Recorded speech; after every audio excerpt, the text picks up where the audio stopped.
All right, I think I'm going live.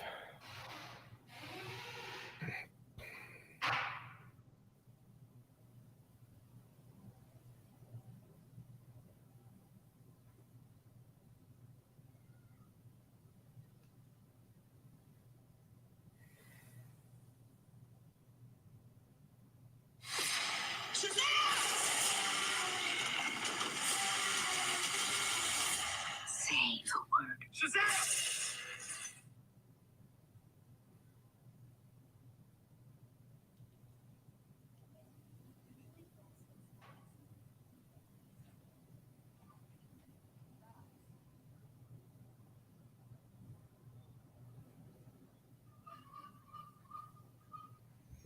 Hey.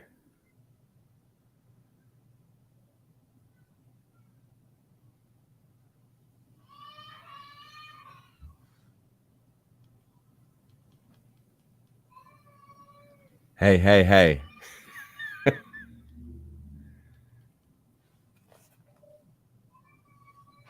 Hey, hey, hey.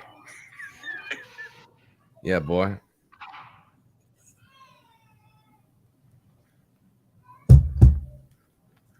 Hey, what's up, dudes? September and June, Blackwood Brews. Good audio, nice. And I think I got it hooked up well with my boy Chris too. So I'm gonna go say prayers with the little ones before they go to bed, and then I'll be back in, and we're gonna do the thing. Okay.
Hey, chat.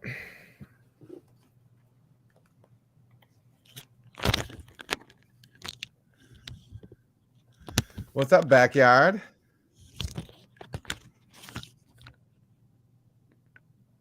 Christopher. Hey. Christopher. For my people in the chat. Welcome, everyone. I have to have my computer up on a I have it up on a tote. Yeah, and, I should probably put mine up too. But... Oh yeah, you're fine. You're fine. I just try to have like a consistent thing that I do, right? And I've noticed,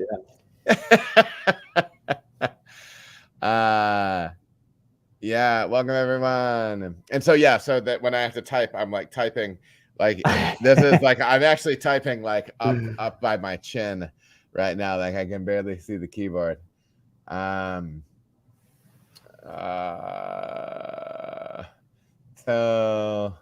us what you are sipping on and what's in the fermenter. And we've got this was short notice, so I wasn't sure what we were going to have for people streaming live. But we have a few of the hardcores in here, so nice. So that's good. Just so everybody in the chat knows, obviously we're going right now, but just as we typically do when I stream, we're gonna really go live at 8.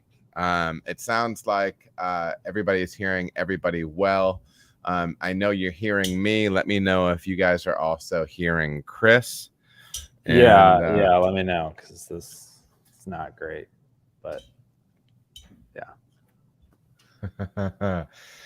Hugh's from Alaska, man. Hugh, this is, I think, your second live stream, brother. Huh? Hugh's in the chat.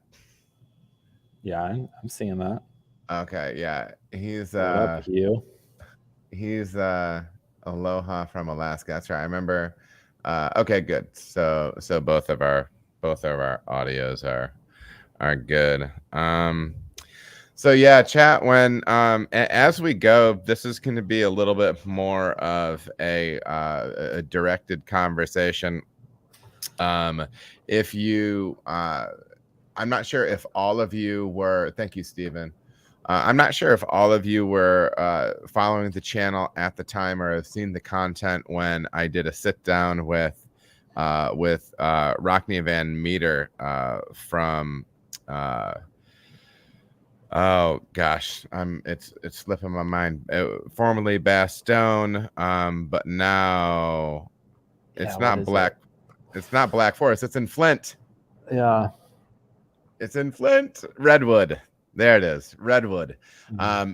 Rock and I sat down and had a great conversation, just kind of talking beer in general. I do think going forward, there's plenty of people that I want to just have sit downs and talk beer with. And so this is the second time that I've had one of my brewing people on, and we're just going to kind of talk beer a little bit. So we do obviously have the topic of thiolized yeast today.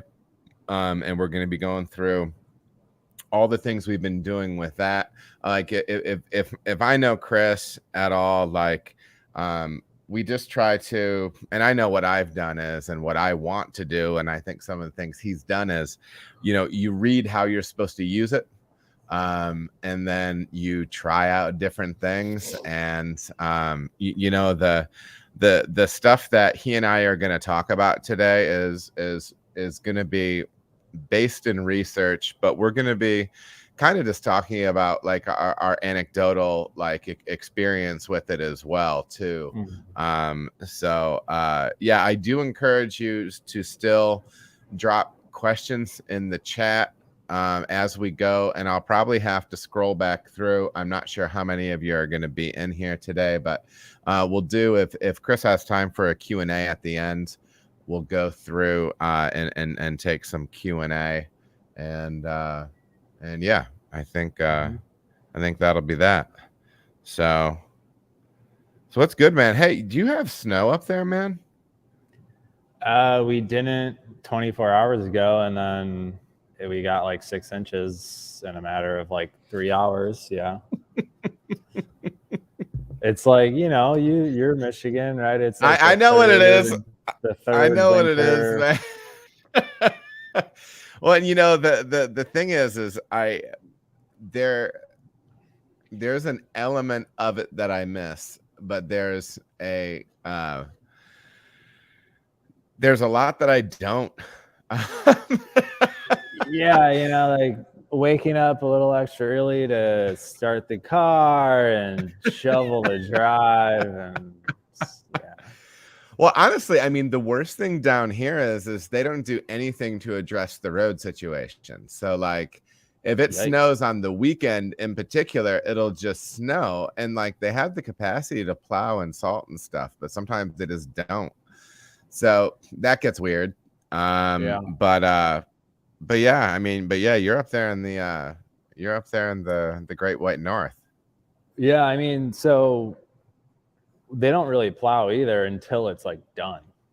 They just wait it out, and then once it's done, then they'll just pile it all in the middle of the street and make these giant mounds and like haul it off. Yeah. But yeah, I mean, for those however many hours, you're just kind of stuck with what it is.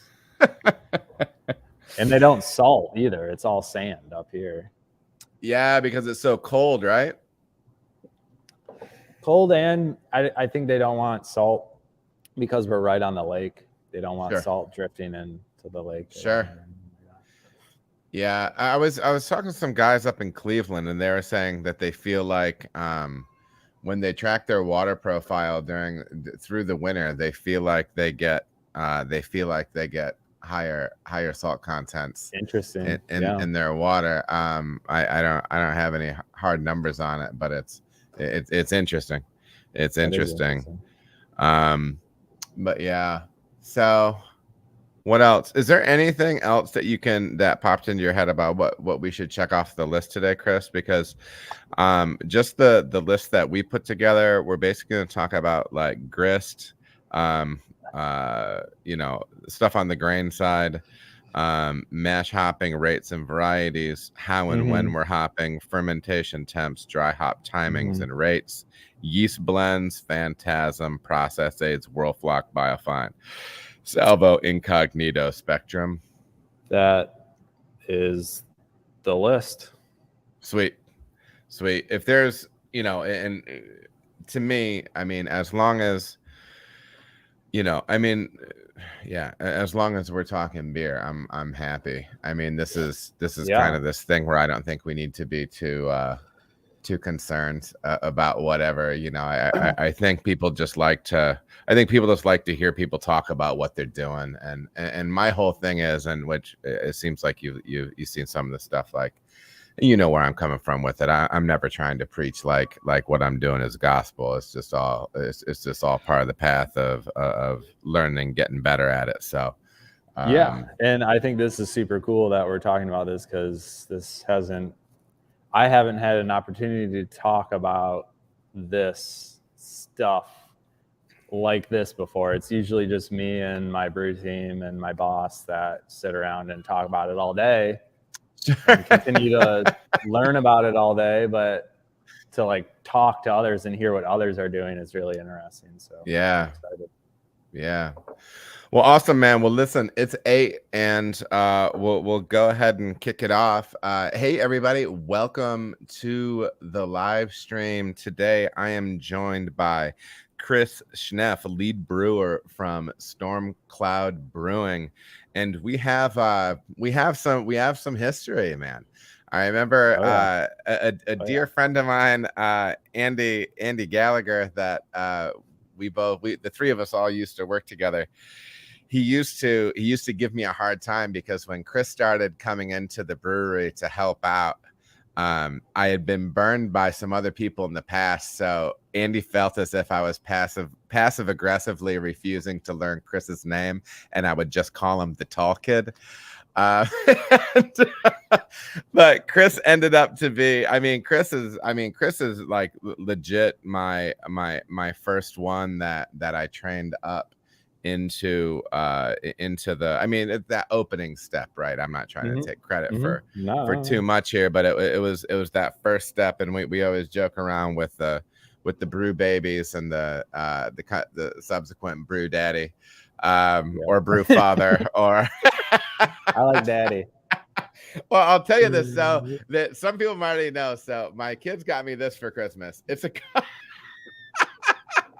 it caught you. I thought you were drinking out of that. I'm drinking out of a mug with my face, and then on this side it says Brew Daddy. So my kids got me this cup. Yes, my kids are old enough to kind of get how awkward / funny / creepy that is. So yeah. But I am drinking out of my Brew Daddy mug. And so, yeah. Anyhow, Chris, welcome, man. Hey, good to be here. Excited to be here. Absolutely, man. So why don't you just give us a little background on the on the professional side? We already established that we were brewing together at Cranker's Brewery in Big Rapids, which seems like 3.5 lifetimes ago. Yeah. And then from there, you went up north. Yeah, from there, I pretty much went north. Grateful for you for passing on an opportunity that came to you. Who I now work for, my boss, Brian Confer. He's the kind of master head brewer here and co-owner at Stormcloud. But yeah, I've just been kind of the brewer for a while. I started when we were still brewing at the pub. And when I moved up here, the walls were being built on this production facility that I'm now sitting in. So now we have a 20-barrel brew house in a production facility with a Cody canning line. That's that counter pressure filler, boy. Yeah. Counter pressure. It's pretty slick. I wouldn't go any other way at this point. Now what I know. But yeah, we're sitting around like 3,000 barrels a year. If you don't know Stormcloud, our kind of starting passion was Belgian beer. So we do a lot of traditional Belgian styles. But over the past couple of years, been kind of diving into newer things. We've been messing around a lot with Kvike. Just started bringing on a lot more lager beer into our portfolio, and all these thiolized things have been a big fun project for us to investigate. My boss, myself, and our kind of head lab dude, John, we like to kind of go down rabbit holes, and my boss really supports that. So yeah, the thiol project has kind of been a big thing the past year. We went to the MBA yearly meetup or whatever in Cleveland a couple of years ago, and that was when Omega just released Cosmic Punch, their first strain. And so we went to Masthead Brewing there, and they had a project beer on it, and it was really, really weird, and it still intrigued me so much. And that whole car ride home, I pretty much convinced Brian to let's figure more out about these thiols. So yeah, that's kind of what we've been doing. And fortunately, we do have a kind of a pieced together pilot system. It's a more beer tippy dump system. Yeah. So like a 30-gallon hot liquor and mash tun, and then we bought a 50 gallons SS BrewTech kettle. Yep. So we're double mashing into that, and we can get, you know, a 34-gallon ferment. So we get, you know, at least a half barrel and a couple sixtels off of these experiments. Sure. And we feel, you know, obviously there's a step from homebrew to you know, the big system of quality differences. But we use that pilot system almost religiously here. We've done a lot of deep dives on our Belgian beers and Kveiks and now thiols. So yeah, anyway, that's no, that's awesome, man. And you know, one thing I'll say about Brian is one of the reasons he's one of the people, you know, I mean, obviously, you know, I came down here from Michigan, and there's a lot of people you miss when you go out to the beer festivals and everything like that.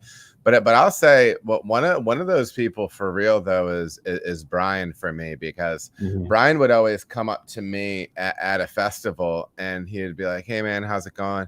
He's like, "Listen, when you have a minute, come over to the booth. There's this beer I'm pouring that I hate, and I want you to tell me why." That sounds like Brian. That sounds like dude. Brian. I love that like there is something to that, because and you know, I mean, don't get me wrong, a festival is the time to have fun and relax or whatever.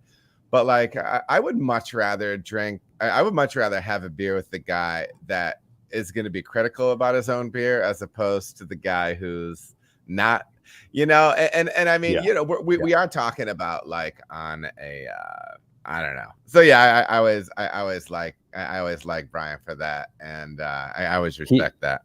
He is an art school graduate, so he is a perfectionist. He's always seeking, you know, that feeling of perfection, which he never seems to find. But I give him props to that for sure. Yeah, absolutely. Constantly just, he's on his grind, man. He's on his grind. Yeah, for sure. Because I remember, because you guys are running RO water back there, up there, right? And then building back. Yeah. I remember that blew my hair back when I heard that. I'm like, okay, he's not playing. He's going for it, especially when you guys are running that Belgian stuff.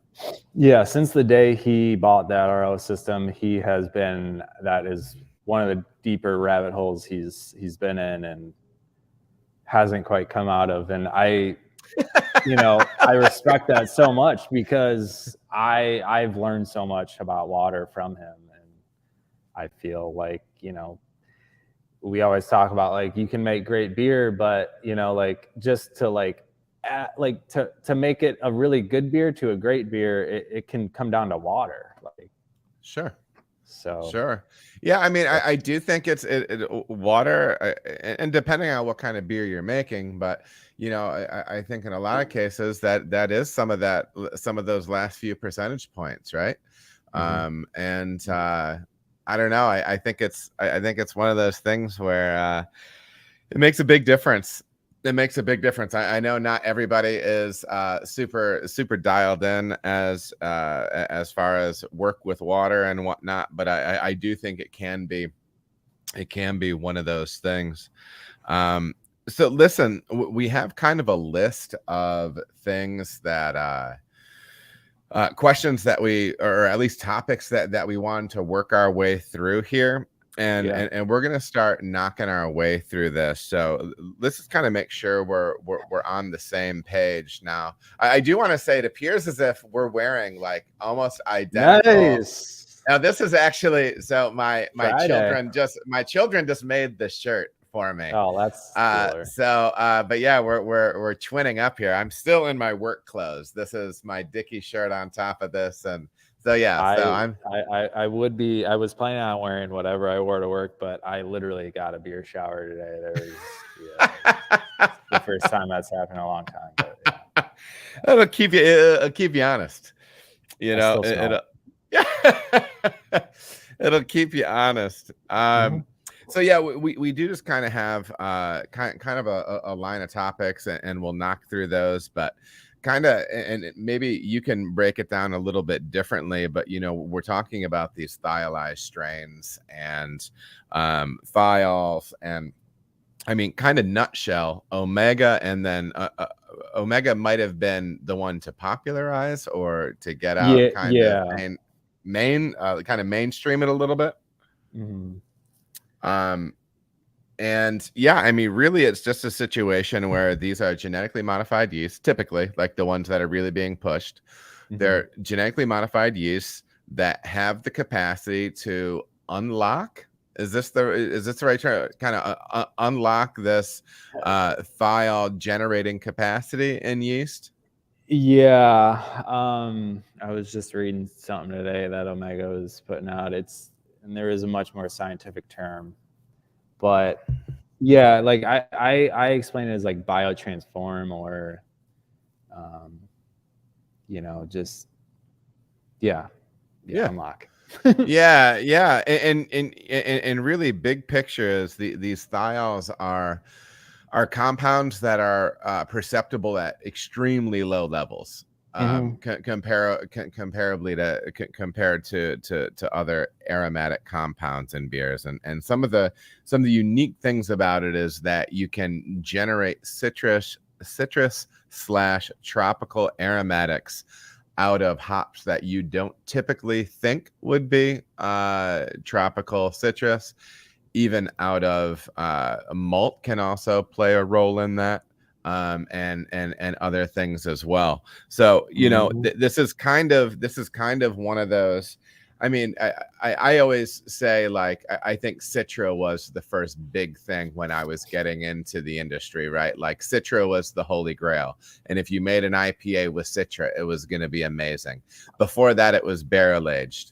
If you put a dog turd into a barrel, it would come out gold, right? That was always the thing. And so kind of one of the things that maybe this thiolized stuff, and maybe this is the magic bullet, or maybe it's just one more thing that we need to understand, so we have the versatility as brewers in order to leverage it how we want. That's my thought on a little bit off the top. But what do you think about that? Just about using it. Sorry, but like I know I tend to talk. But no, like I mean, do you think like the thiolized yeast stuff? I mean, do you think this is like the next big thing? Is this going to take over? Yeah. Like, is this going to be the dominant trend? Is this going to be the dominant trend in hop forward beer, do you think? I don't think it will be. I think it will be just another tool to use. Yeah, man. I when you're exploring these things, it's fun to just go all out with it and just be blown away by these things. But honestly, at a certain point, it might become one-dimensional in a sense, where everybody's making the same thing. And I think that now, where we're at here, and what I'm trying to experiment with is just adding thiols as a part of the complexity to a beer. Hell yeah, man. And whether that's just using a thiolized yeast and making a normal beer, or using, obviously it starts with the yeast, you got to start there, but I think it's just, I hope that it becomes more of just a complexity thing than everybody just trying to blow your face off with thiols. And it is one of those things that sometimes you just have to see what the yeast will do, right? Like, give it every opportunity to be as big of a thiol bomb as it can be, and then crazy learn how to use it. Yeah. So I agree. So what are some of the for you the primary characteristics, aromatic flavor characteristics that you get out of these thiolized strains? So I mean, everything you read, tropical, guava has been a big one, passion fruit. grapefruit, citrus zest, pretty much anything tropical that you would want to come out of a hop, you can get out of now a yeast. Yep. Yeah, and it's wild to know how different each ingredient can, you know, contribute a different amount or a different you know, compound in a sense, different flavor. Sure. So we had talked about some of the different metrics that you can work with, and I know that one of the things is that they'll talk about is it Dr. Laura Burns from Omega, when you listen to her. Yeah. When you listen to her speak, one of the variables that she'll talk about is exploring with different base malts, especially locally grown base malts and things like that. If I'm remembering correctly, you guys over at Stormcloud do like using local ingredients when you can. Have you played with different malts, whether local or not? You know, have you played with different malts in working with these thiolized strains? Yeah. So we actually. I'm sitting in our tap room. It's not open in the winter time.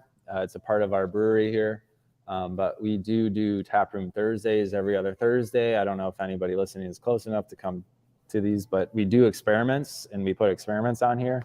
And one of those experiments was thiolized yeast with different malts, and pretty much no hop. I mean, just enough hop at bittering to give it a little balance, but all we were trying to do is express thiols, you know, essentially bound thiols that are in malt already, but using a thiolized strain. We use Heliogazer for all of those.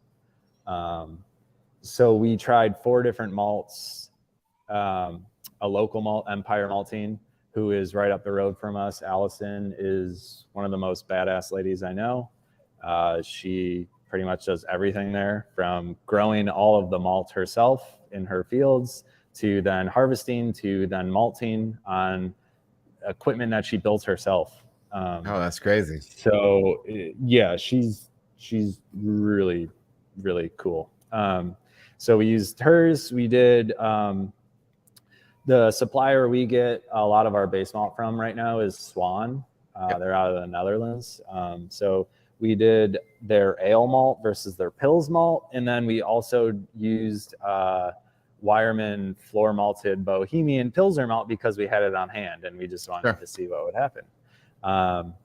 And so just from an experimental point of view, you know, we put these on tap,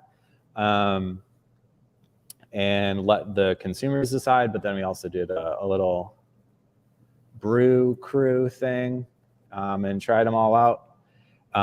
So according to the results, you know, like the Empire malt was essentially second, whereas Swan Ale malt came in first just by flavor and aroma sensory. Sure. So yeah, I mean, and it was wild to taste and smell those differences just between the malt alone. So okay, so you're talking about like 100% base malt beers, just enough bittering at 60 to create balance, and it's then a smash fermenting beer and just sure. Heliogazer and then so Helio. Okay, so that's cool. And then so like in those beers, the aromatics and flavors, would you say, like in general, like did anything go above like you know, medium aroma, medium flavor in it, or was it lower than that? I would say it was like low to medium. So like, especially knowing that it was just a, you know, like base malt and one hop beer, and just knowing that, I think it was kind of wild to get you know, some guava and like super orange citrus out of a couple of those malts, and Yeah, so I think that base malt has a huge underlying role when you're using these thiolized strains. It's just another part of the recipe to really consider. Yeah. And just play around with, honestly. I mean, I don't think there's a right or a wrong. I think you just find what you like, and they're all going to contribute different things. And so, without going too off topic, we do have a production beer that we use, a blend of yeast, which we can talk about later. But one of the yeast strains in that is Cosmic Punch. And so when we saw last year, it's a summer seasonal for us. We saw when we got different lots of malt in, the beer would change. And I think, knowing what we know now, it came down to the malt, and that was the biggest change. Sure. That's super interesting. Now, I was just listening to an interview with Dr. Burns, and they touched lightly on malt, and really all she said was experiment with it. But they experiment with it, and I'm interested to know, like, what are, and I'm the worst when it comes to hop compounds and like which oils, which whatever. Yeah. But like, I'm looking forward to gaining some knowledge on that side too, because there has to be something, there has to be some element, some common factor that's coming from the malt side, right? I mean, in this, this just came into my brain today. We did sensory on our next experiment that we can talk about shortly, but I think it also comes down to terroir and like soil. I mean, it really does. Just like grapes, coming out of the Marlborough region of New Zealand, I think there is something to be said about that and like terroir. Sure. Because so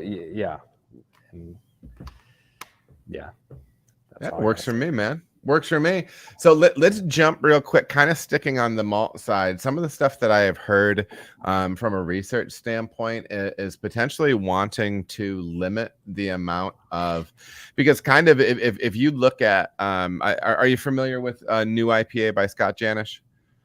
Yeah, I am familiar. I unfortunately have not read it, and but I have read pretty much all of his blogs. So but his blogs are amazing, and that book is super worthwhile. But anyways, one of the things that his work establishes, and other folks too, is you do need kind of X amount of flaked and malted wheat, flake product / malted wheat in your process for making some of these haze forward IPAs that everybody loves so much. Sure. And it seems as if some of the research on this thiol side is potentially that you maybe want to go all base malt in order to get more thiol generation out of something like this. Have you experienced that? Have you read that?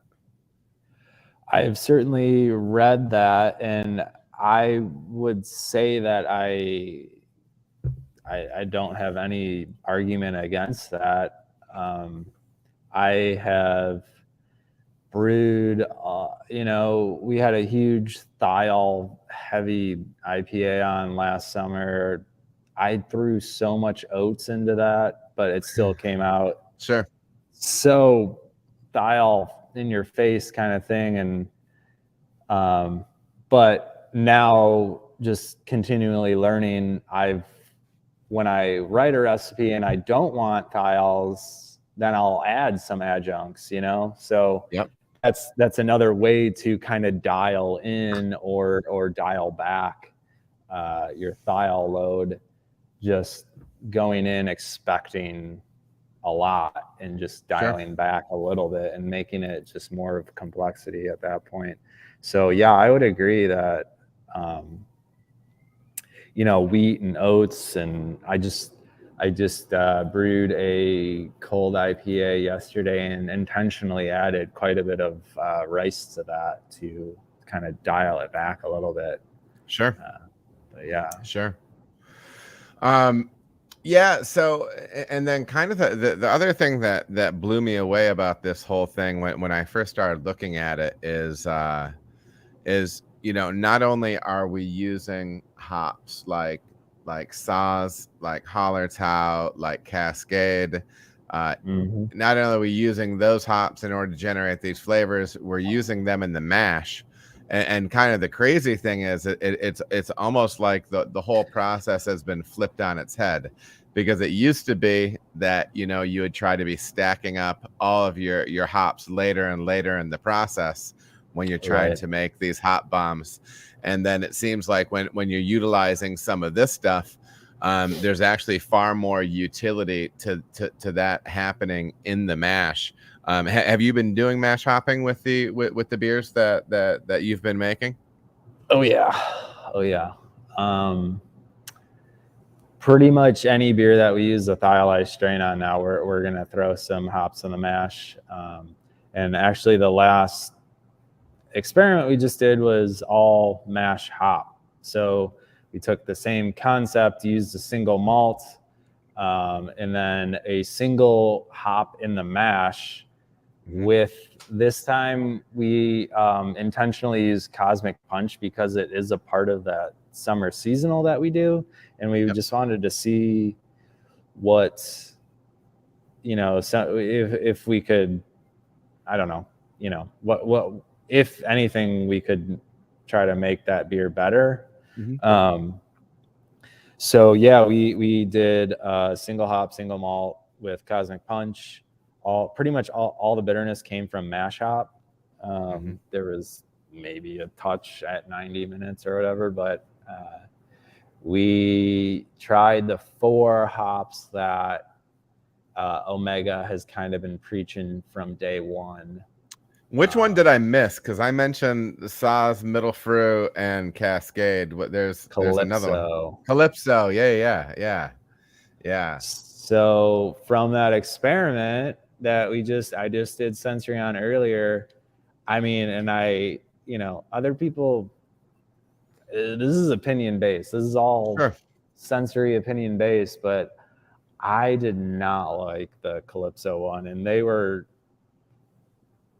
So what's interesting, and this is what brought me to think about the terroir thing, is I think there was a huge difference between the Calypso and Cascade. Like those were in one category of thiols, whereas like the Saaz and the Middle Fruit were more similar on this side of things. Okay. So like I think these American grown hops might pack a different dial punch than hops grown on a bordering river in Germany and in the Czech Republic. So it was really interesting to do that, and they were quite different. So like what kind of rates are you using when you're mash hopping? Have you gone to like some of the higher ends of the spectrum with what they recommend? What's the higher spectrum? Shit, that's a good question. I was just thinking that. I was hoping you had it on the top. We can pop up numbers on it, but I do believe that people are doing at least 2 pounds per barrel in the mash. 2 pounds per barrel. I think I've seen some stuff that says that, because that was the first time you're splitting it up. We're kind of sitting at like a pound per barrel. Okay. So like, in a 20 barrel batch, we'll throw in 2 11-pound bags. Okay. In a heavy thiol beer, I'll throw in maybe 3 bags. So like 33 pounds in a 20 barrel batch. Yep. But yeah, we typically throw in a pound per barrel.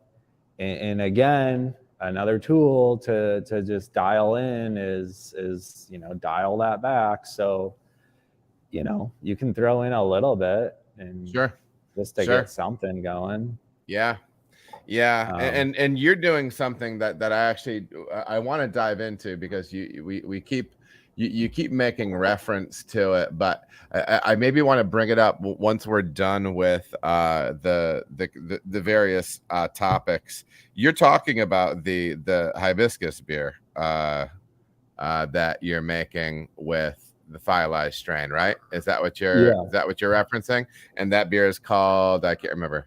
Coastal Break. Coastal Break. So we are going to talk Coastal Break before we go, because this is one of the things, and you started doing something that where my mind went with strains like this. But anyways, it's on my handy dandy notepad, so we won't forget that. But so yeah, the mash hopping thing is interesting. And then they also mentioned, some people were saying that potentially Saaz, when they were using Saaz, that they were getting a little bit too much. Like, I'm trying to remember, like they're saying maybe a little later, like the beers that they felt that were mashed up with Saaz were maybe had like a harsher edge to them. And maybe I'm not remembering it correctly, but they were attributing something a little bit negative to that. Have you found anything negative with using Saaz as your mash hop? Not Saaz. I love Saaz, is probably my go-to mash hop. I mean, if you're not attempting to calculate any bitterness from that, then that's probably the reason, I would say. But yeah, I mean, that's the thing about using lower alpha hops like Saaz in the mash, is you can add more if you want. You know, like Calypso on this mash hop trial was the highest alpha at like 15.4, and oh, that's a lot. It just, it comes off super harsh and just weird. But not that alpha has, I saw there was a question if alpha has anything to do with thiols. That has nothing to do with it. But yeah, I did actually read something just the other day, you know, like, if you're using a hop like Saaz and you're using a ton of it in a mash, like, just remember what Saaz, you know, that flavor you get from Saaz, it'll probably come through a little bit. Sure. I mean, Saaz is especially if you're using especially if you're using 1.5 pounds to 3 pounds per barrel. You're not going to lose all the character. Sure. Yes. The Saaz character doesn't just go away. It's just masked by, you know, these compounds that are now blown up. And September and June asked a good question, and to the chat, do keep questions coming. We will. I was literally about to be asking this. So September and June's been reading my diary. But when you are running your calculations, so first of all, what recipe calculator do you use? Do you use Beersmith? No. So I use Beer Tools. Okay. It's just, something that was, Brian used it and he got me onto it, and I've been using it for 6 years. So that's what I use. How do you find that calculation for mash hop IBU is effective using that software?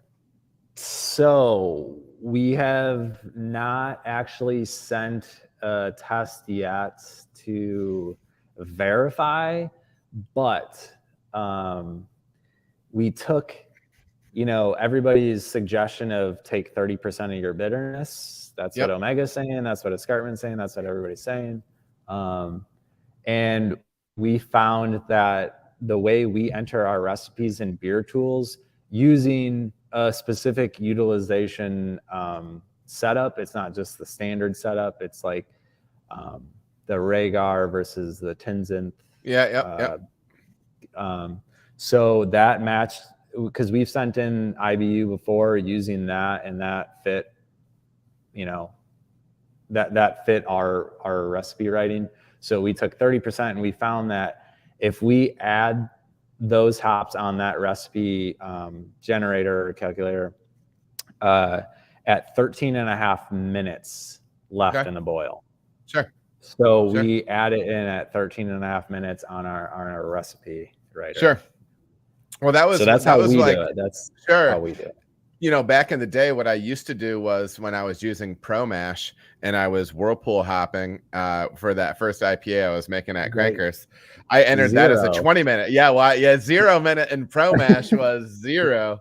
And so I took the old Mike McDowell Brewing Network advice, and I started entering as a 20-minute addition in that calculator, and I got very close. But yeah, I do know some folks short circuited. Hey man, good to see you in there. Welcome. There's some. He's suggesting potentially 10% utilization out of the mash. September and June is saying potentially 10 to 30. Robert Brown, what's up, man? Good to see you. And hey to anybody else in the chat that I haven't seen. I'm surprised last minute, dude. 28 people on a stream is surprising for something I announced 8 hours ago. So very cool, very cool. But yeah, that's I just trust. I'm just gonna say I trust Omega and Escarpment and all these yeast labs. Sure. We actually have the tools to be testing stuff like that on a daily basis with what they're doing. So that's why we use 30%. Well, and you know, the other thing is this. I mean, I don't even like think about IBU. Like what I'll do is, well, like hard numbers, right? So like you have to have somewhere to start with, right? The first time you're going to do something like this. But generally what I'm doing is when I'm making a new IPA, I'm going out and I'm tasting every IPA that I have on tap, and I'm going back and looking at the recipe and finding out how I want it to be different, right? And so it's all reference point, because everybody's system's going to handle it a little bit different. And then there's so many variables with how you're handling them, because I do a lot of variable temperature whirlpool drops and stuff like that. So, you know, there's no real calculator for some of the stuff that we're doing. You're kind of just shooting and seeing where you get. But no, that makes a lot of sense. Just don't go in thinking that it's not going to do anything, because I've talked to quite a few pro brewers who have attempted to make, you know, thiolized beers, and they just say it's way too bitter. We added, 3 pounds per barrel in the mash, and it came out way too bitter. Sure. Did you include that? No. Yeah. Well, and again, it's tough. I mean, you never know what those calculators are going to do. I've been using Bruce Beersmith for some time, and I think it does a pretty solid job on that front. And so when we kind of extending past mash hopping, how and when are you hopping throughout the process? And let's not talk dry hopping right now.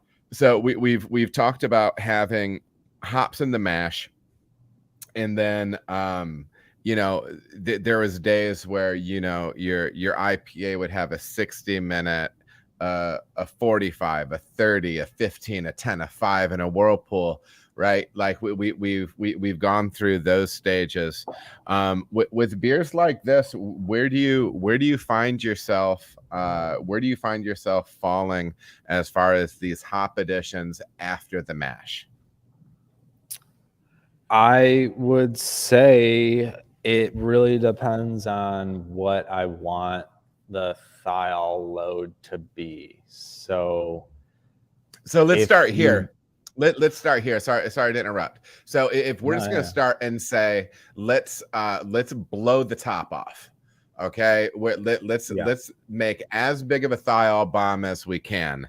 What are those things? And I'm not claiming that that's going to be desirable. Right. That's not what I'm saying. I always like to know, like, okay, what's the ceiling? Or at least, like, when I'm testing out something new, I definitely want to find the ceiling. You want to find the point of failure, right? Because then at least you have an understanding. So like if you're going to try to go to failure on this thing and just maximize the thiol concepts, what are some of the things that you would be doing after the mash? I would be adding as a little hop, vegetal matter to the process from there on out as I possibly can.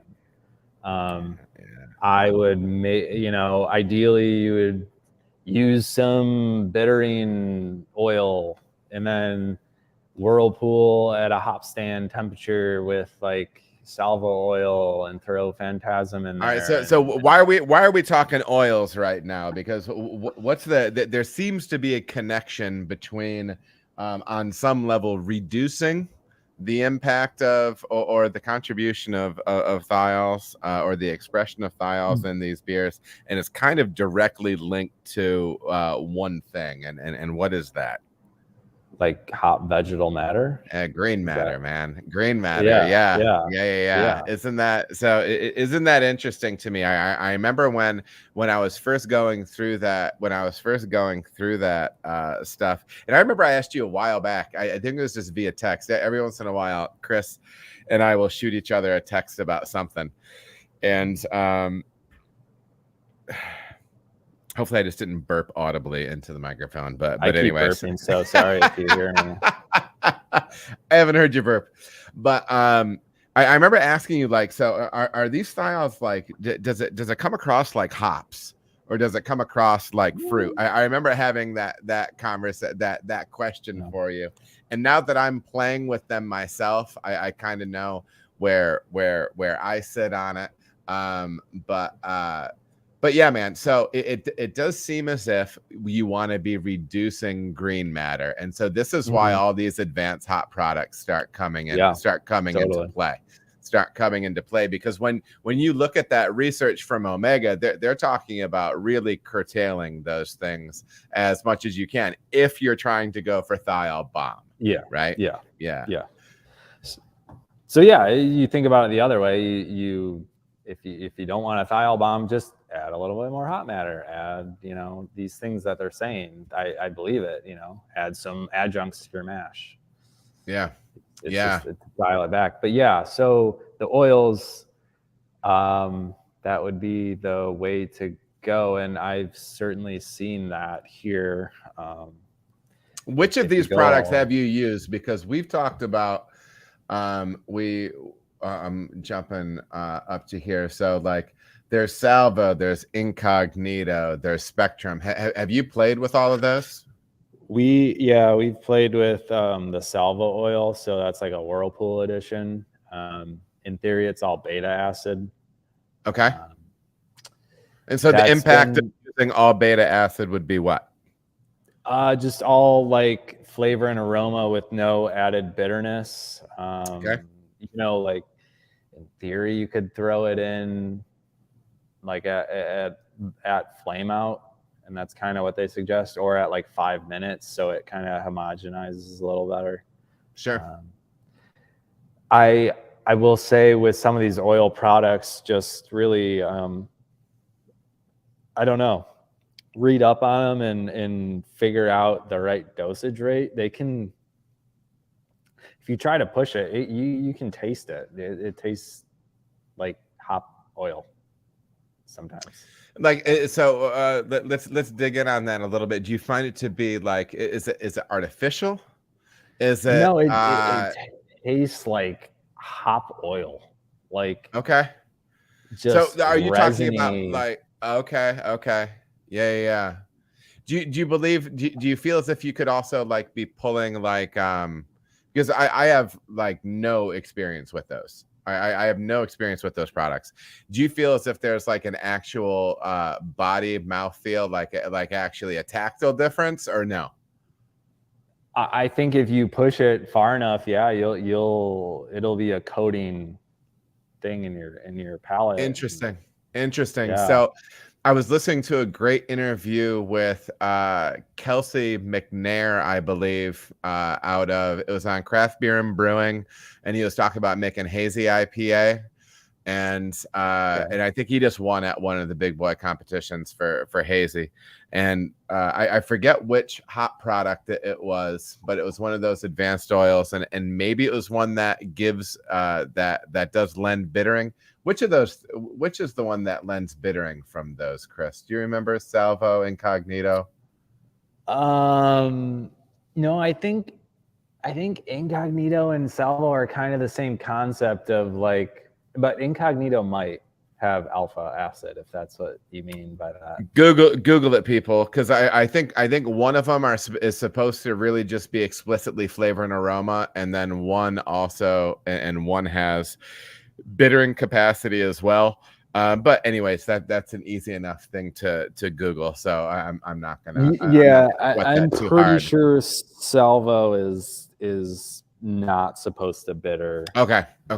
So, but he was using one of the ones that will add bitterness, and the first hop strike that his hazy saw was him running 210 degree wort into the fermenter on that hop oil, because it has to be hot in order to get it incorporated, and then he's throwing his heat X on and chilling his wort down and turning his jacket on, getting his temp and his fermenter correct, and then throwing in his yeast. But there's some wild stuff. Why can't that happen in the kettle? He was saying that he finds that stuff sticks all over his kettle. He feels like he's losing much of it coating the kettle. It does. So, sure. Well, and that was what I wanted to ask. Do you find that those hop oils really do coat up the kettle quite heavily? Yeah, I mean, typically if I'm going to use that on our big system, I request that I have time afterwards to clean, or like the next day, don't brew and just clean the kettle. Extra. It does stick around a bit, and like at certain temperatures too, it'll change quite a bit too. Sure. Now I was listening to something the other day, I don't know what it was, but somebody was saying that when they use those oils, they also will use at least some measure of T90 or some sort of pellet afterwards, because they'll say that they feel as if it actually pulls, whether it coats the pellets and then the pellets are taken in. They say they feel like when they use pellets after using the oil, that they have less oil sticking to their kettle afterwards. So just something to think on. Yeah, just something to think on. But anyhow, cool. But yeah, so I think, as we mentioned before, all those products are great options, especially if you're looking to maximize not only yield, efficiency for sure, and yield, but also and also you're eliminating that green matter. So if you're looking to push limits, go high end on the thiol thing, you want to be minimizing that green matter as much as you can. Yeah. And I will say we've also used Barth Haas's Spectrum. So that's like the dry hop, the oil. Yep. They don't have many varieties in. We've only really used Citra and Mosaic. But yeah, that's another way to incorporate, further biotransformation in the fermentation process without adding, and maybe this is the lead way to the next step, but dry hopping, that would be I found that it shouldn't be a replacement for a dry hop, but it's a step towards punching more thiols in via dry hop stage. Yeah. Sure. Well, let's take a look at we've kind of talked about a range of malt hops. We've kind of talked a lot of hot side stuff right now. So let's move over to the cold side a little bit, and fermentation temperatures. The only one maybe I've used Cosmic. No, I think I've ran just recently since our partnership with Saucy started. That's the first time I started using some of these thiolized strains, and it's been fun to work with. I'll actually be doing a taste test video of our one of our core IPA Sabo. Nice. I have a side by side, essentially the same recipe. There's a date difference in brew days. It's different brew days, but one brewed same recipe with thiolized with Heliogazer, and one with London 3. And so I'm just gonna side by side them, and I think it'll be interesting. I think it'll be interesting. I haven't recorded that yet, but that is something I'm going to be doing. So I'm gonna try to. I need to do some prep on it too, because sometimes I'm in a hurry to record my tasting recipe breakdown ones, and this is going to be like a standalone episode. So I want to make sure it has the right amount of information and the right feel, when I do it. But anyhow, getting on to the cold side now, and fermentation temperatures. You're doing you have some wrinkles going on, because you are doing some blended ferments. But if you're using something like Cosmic Punch, Heliogazer on its own, what are some of those temperature ranges that you're typically using for those yeasts? I have been keeping those lower, and they have a range, whatever, whoever's yeast you're buying, they have a range. I kind of like to keep those on the lower end. And it's funny that you bring that up, because I saw one of your videos recently, and you were talking about Heliogazer, and you were talking about harvesting and reusing it, and your assistant walked by or whatever and was like harvesting the yeast, and you said, "Does it smell like sulfur?" Yeah, dude, those yeast strains can kick sulfur out, man. Like they really do, man. And it's actually in my notes for a little later, but we can just talk about it right now. I tasted. I was at a brewery, and they had a thiolized lager on. The beer was great. I mean, it was clean, very well fermented, really dynamic thiol contribution on it. It did have a little sulfur on it. And I was actually talking to the brewer about it, but honestly, I didn't care. Like, first of all, it was cool to be drinking the beer, you know what I mean? Because there was so much interesting about it, and there was a little match strike on it. I'm not going to sweat it too hard, but there is you can pull sulfur with these yeasts for sure. Yeah, for sure. Have you had problems with sulfur in these yeasts? No, so we haven't in the finished product.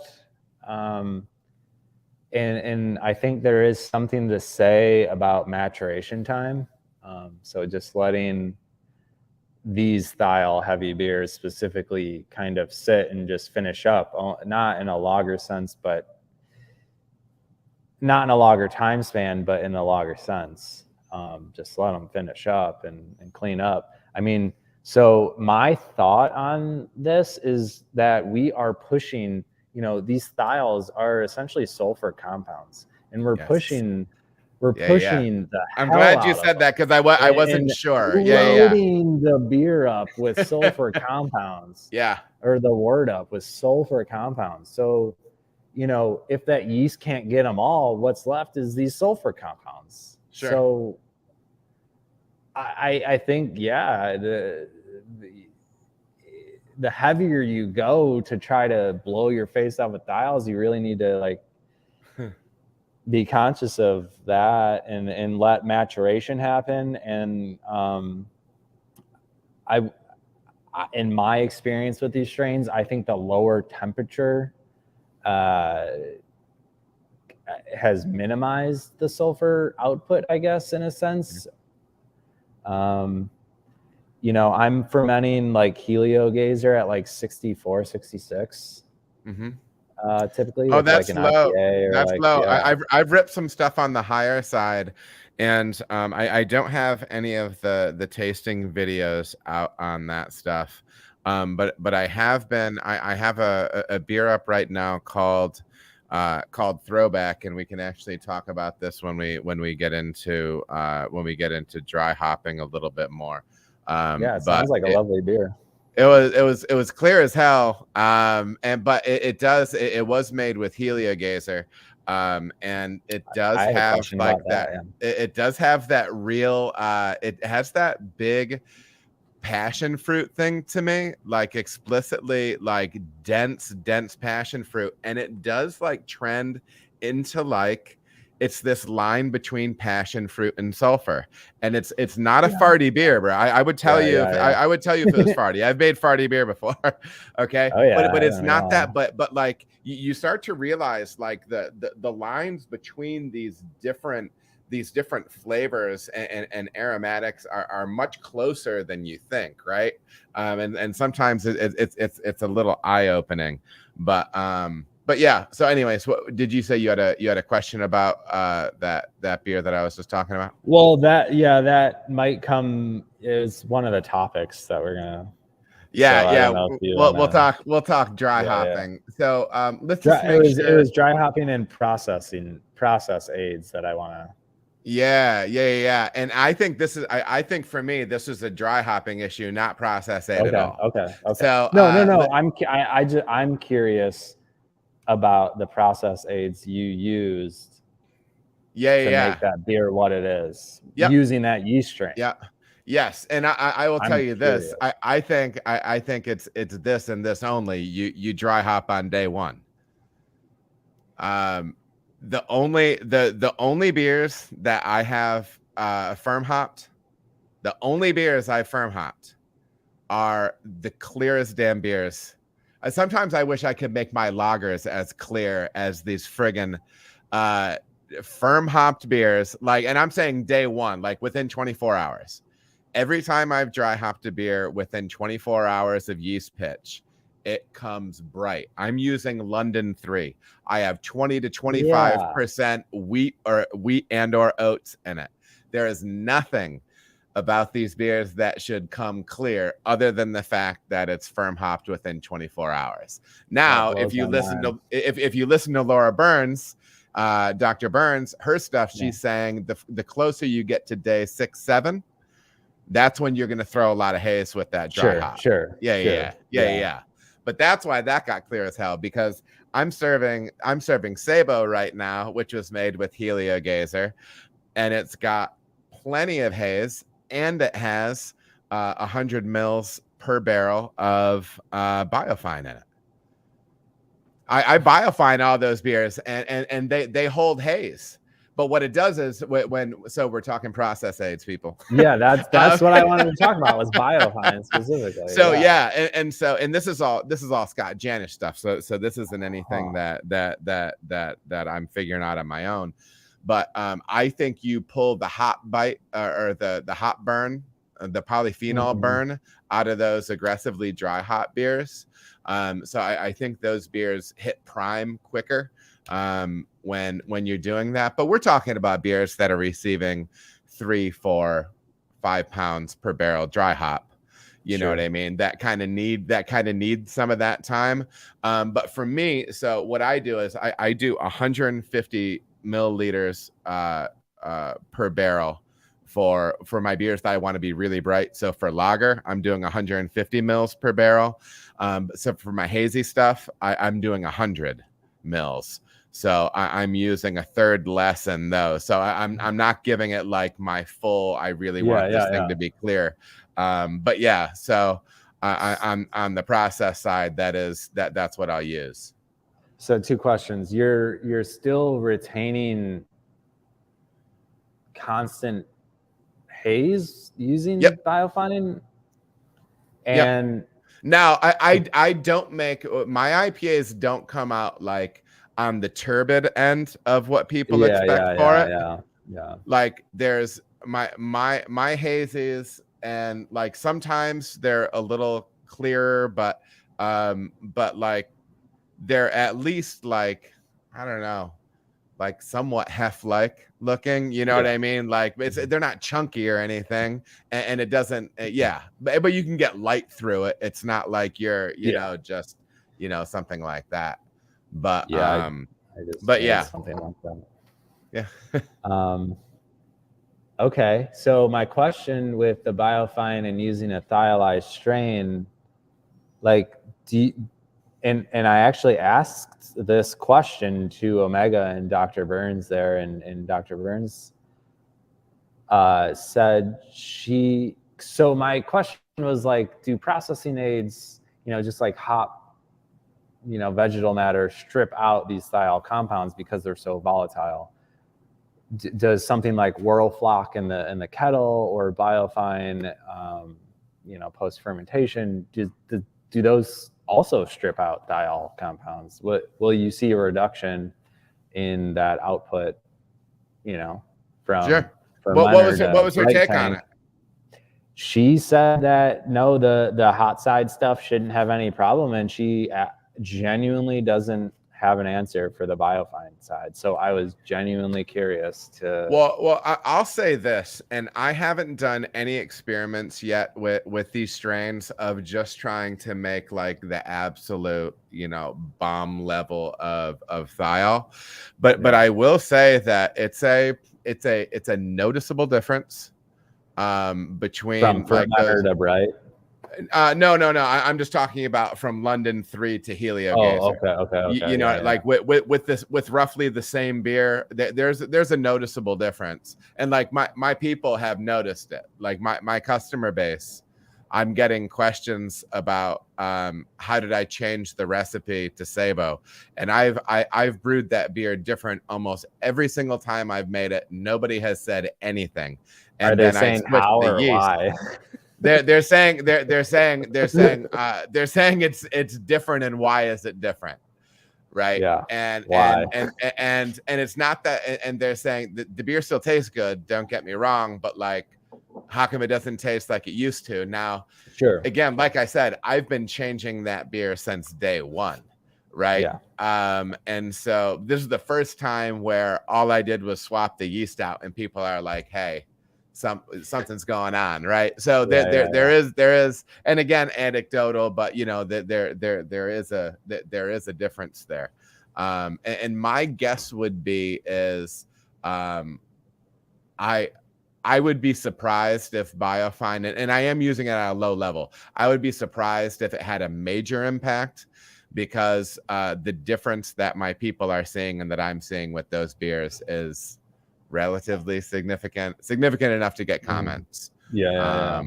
But so we kind of started touching on dry hopping timing and rates a little bit. I had my thing where I was talking about dry hopping early in ferment and potentially losing some haze. But are we back having the same conversation that we are having about the hot side hops, Chris? So minimizing vegetal matter. Yeah, kind of. For me, I, you know, what I'm leaning towards now when I write a recipe for these strains and making a thiol beer is, you know, I've messed around with that spectrum stuff. Like I said, you really got to hit it at the right time with that stuff. Like early on in fermentation is what I've been reading. Sure.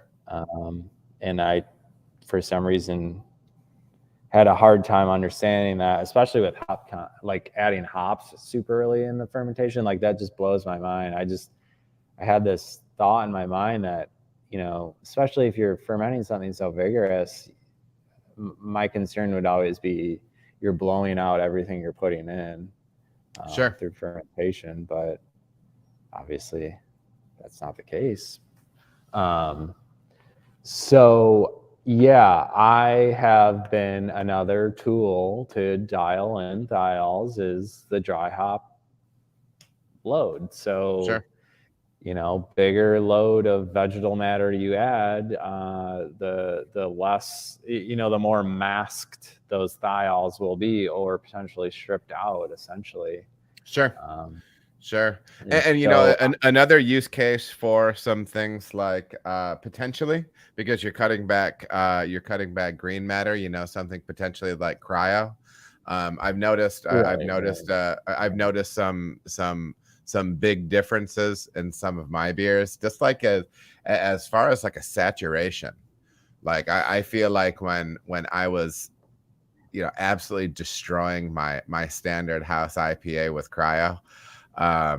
yeah. Yeah, I thought it was in a good place, man, and it really was. It was at one of those things where, and this is not like horn tooting, so whatever, but like I remember tasting the IPA when I was doing this really aggressive cryo regimen with it, and I was talking to Andy Gallagher, for brewing at head brewer down at Linwood Brewing in Raleigh. Him and Bill Gerds go down there and check out their beers. I remember calling Andy and being like, dude, what the hell else am I supposed to do? Like, I don't know. Like, how much more is this supposed to smell like hops? How much more is this supposed to taste like hops?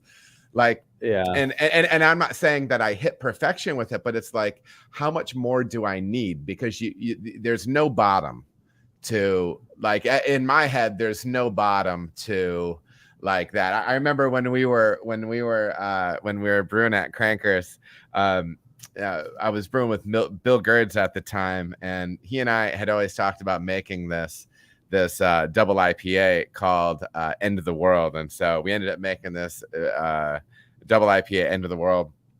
And a buddy of mine in Southeast Michigan, they got it on tap at his local bar, and he was sitting there drinking it, and somebody came down and like sat like 4 or 5 seats down from him. And he goes, "What's that guy drinking? I can smell it. That smells good. I want that." And it's like, yes, that's awesome. that's like the best case scenario, right? Like you want to smell that beer 4 or 5 seats down. And so it is one of those questions where it's like, how much stuff can we pound into these beers with cryo? But cryo is a great option for if you do want to be maximizing the impact of thiols, but then still getting some really fat hop flavor and aroma, and to pair up with that, cryo would be another good option, along with some of the oil stuff that we have been talking about before. For sure. Yeah, I haven't worked with as much cryo or lupulin or whatever, the CGX or whatever. I've been running some CGX, the Crosby stuff, CGX, right? Yeah. By the way, dude, I was just not tasting, but rubbing some of their stuff at the Ohio conference, and you need to get your hands on the Chinook that they're growing, man. Dude, the stuff I smelled from them was so bomb.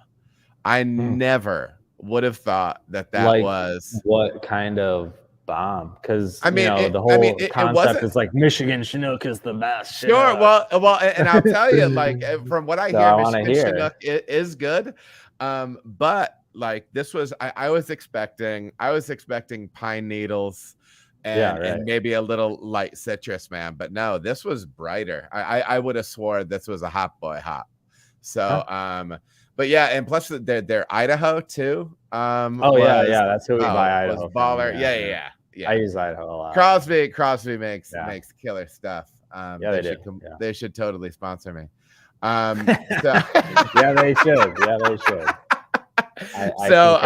But no, that is my honest opinion.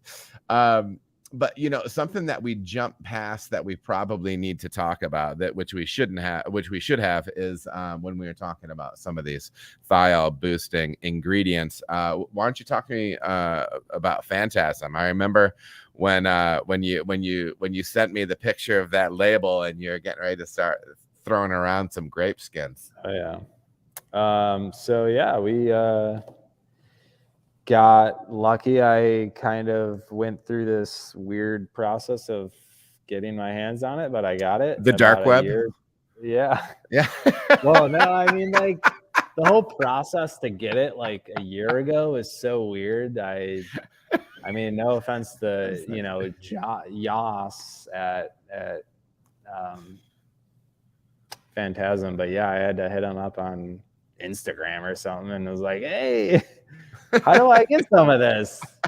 And they're like, let me take a look at your brewery and what you're doing, kind of thing. And so they accepted us and we got some. So yeah, we've been using it quite a bit. And I would what do you find say, specifically from that? Is it like a tropical Chardonnay thing that you get off that, or is that more specifically like the guava passion fruit? I would say, the thing about Phantasm is it's gonna be more one-dimensional in a sense, and depending on what crop you get, it'll change, I'm sure. But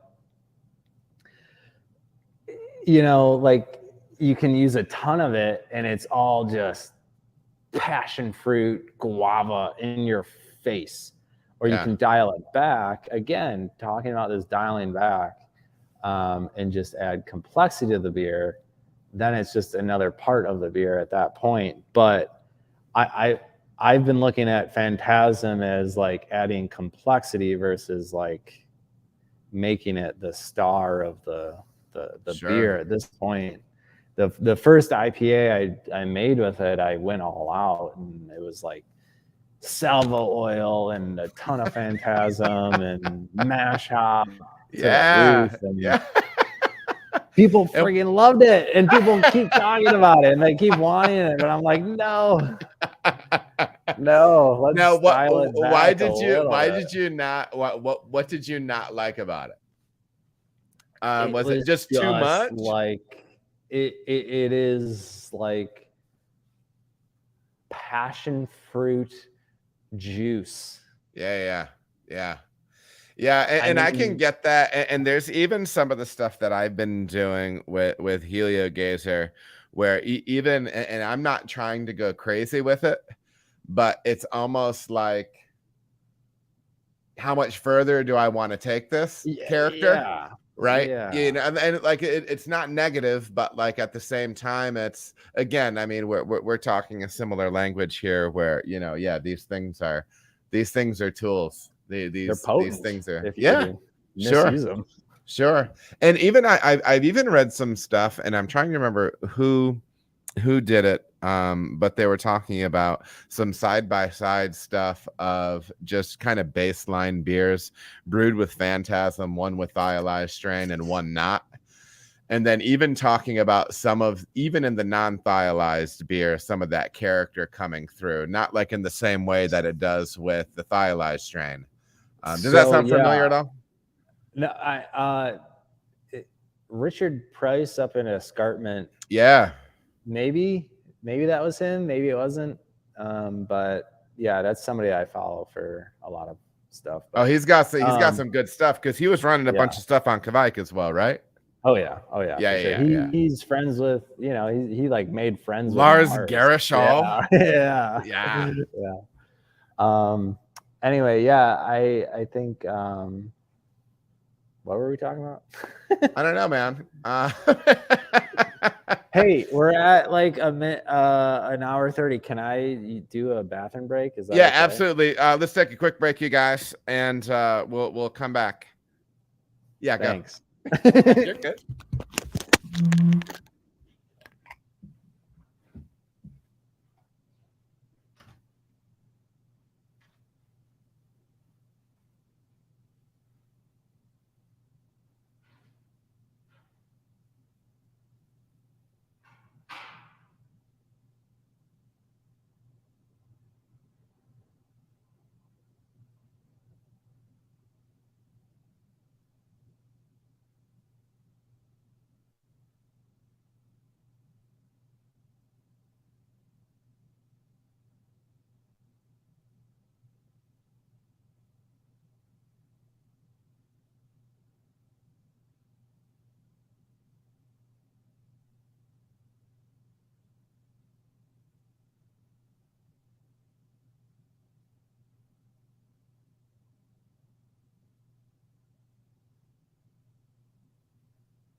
So yeah, it's great to see so many people in the chat. There he is, September and June. Yeah,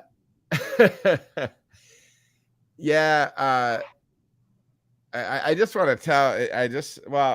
I'll wait to wait to say some of that stuff till Chris is back on. But hey, we have a lot of great questions. I am going to try to keep to maybe about another half hour. So we'll see as far as what we can get to. But yeah, just a lot of good stuff, and we're back. And what there's some things that I need to say before we get to the tail end, because I don't want sometimes people toward the end jump off the stream and whatnot. And just a couple of things. I have to tell you how much of a pleasure it is to be talking beer with you, Chris, and to see how you have grown as a professional, as somebody who has respect for what we're doing, right? Because there's different ways that you can go. There's different ways where you can go with this job, with this profession, where it can really chew you up. And I love it's been a while since we've really talked beer, and it's just so exciting to have these conversations with you. And before we were live, I was saying, I mean, man, you just sound grown and everything now, man. That was a long time ago back then, and I'm just so proud of you. And I'm just so I mean it, man. And it's just such a rewarding thing to, and I'm not talking about from the standpoint of like you know, us having worked together. I'm just so happy for you to see where you've taken you know, the choices you've made with like how you're growing as a professional, because it's really easy to just be like, oh, I have a job where I can get free beer or whatever. You know what I mean? And there's plenty of those folks out there, and bless their hearts or whatever. But yeah, we are both in the tie-dye shirts today. But anyhow, I'm just so proud of you, and this is such a rewarding conversation to have, and it's making just me so blush. Settle down, but but no, for real, this is cool, and it's nice, like it's nice having the back and forth, man. It's because it's just good to have those kindred spirits that view what you're doing in the same way, right? And like every time I hear you say like, oh well it's a tool or whatever, you know what I mean? Like this is an element that you can use to build something else. Like that's the stuff I love. That's the stuff I love hearing. So yeah. It all probably stemmed from you. So thank you, Adam. Well, absolutely. It's been a pleasure. And like I said, I've had some, I was almost turned off to the whole, have new people in and train them up thing. I had, we'll talk about this story. I remember when I walked in there. It wasn't always easy finding high quality college age help. But anyhow, we will turn the page on all of that. We've touched on a lot of things. One thing that we can probably sum up here as far as rationale pretty quickly, but I would like to dig a little deeper into your experience with, you had mentioned blending these thiolized yeasts, and potentially with Kvike strains. Yeah. So again, another tool. So that is, we started, Brian and I, my boss, Brian, it started kind of with we released this new beer last summer, and it's kind of become now our summer seasonal. But it is a blend of Voss and Cosmic Punch. Yep. And we are mash hopping, and we're trying to achieve, this light, citrusy summer beer.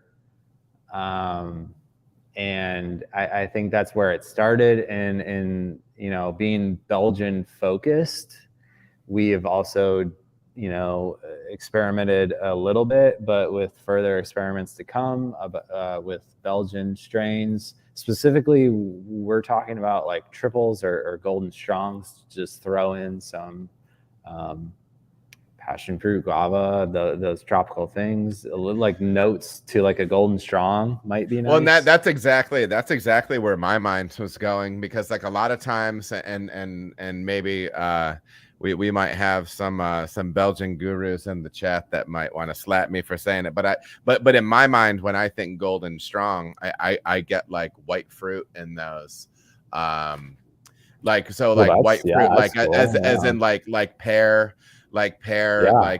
like a little bit of apple, that is and not like green apple or anything like that, but those like more subtle white fruits. And so it's like, and that was the first Belgian style that I thought, well, so if you can fold some passion fruit into that, and obviously we're talking about something outside the range of style, right? I mean, but that would be super compelling. Short-circuited brewers with a $10 drop. Bless your heart, man. That still blows my mind that this happened. This is the second time that happened. Okay. So big love to you, man. I really appreciate that. We're having a blast, and I feel honored that I get to come on here and talk beer with some good people. So cheers to you, brother. Thank you. But yeah, so you're talking about potentially doing some blending with Belgian yeast as well. Belgian yeast, and what else, man? Kvike's been the biggest. I mean, that's what we're doing the most, but it's been the most intriguing in the sense that, in theory, they both can put off a lot of esters and now thiols. Sure. So, but working, with the current one that we're working with, it's Voss and Cosmic Punch. So we're like pushing Cosmic Punch to the higher end of its ferment, and Voss to the lower end of its ferment. So sure. That's kind of been interesting to work with that, and then potentially, harvest and do a cell count and look at it. And not that we can look at it and be like, oh, that's Voss. Oh, that's Cosmic Punch. This is a good mix.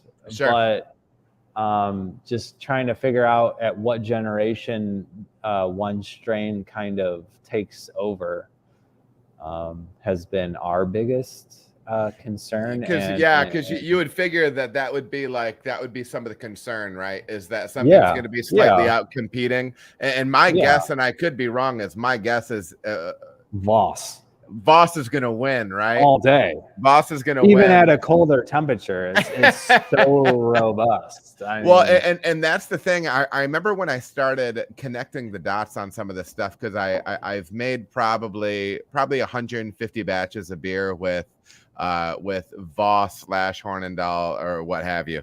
And when I was researching that stuff, it's like you realize, well, okay, so those beers are slightly more acidic than others. Not like a ton, sure, but they produce a touch more acid.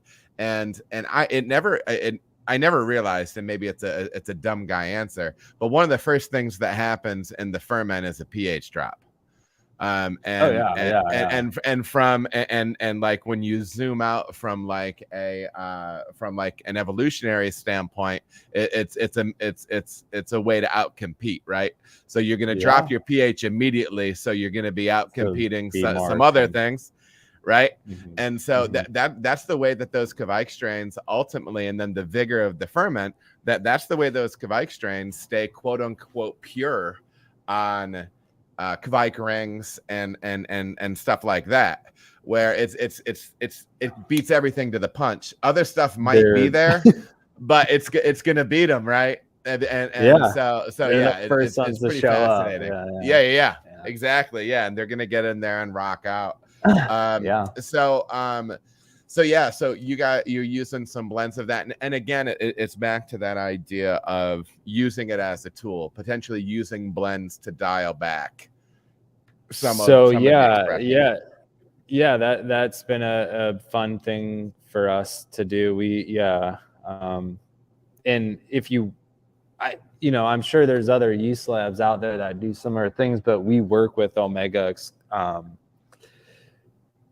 I can't say exclusively, but we work with Omega quite often, and they're really fun to work with. And you can tell them what percentage of the blend you want. If you want 70 Voss, 30 Cosmic, or vice versa, or whatever, you can do that, and they'll do that for you. And it's amazing and awesome. And I would go ahead. I'm sorry. Go ahead.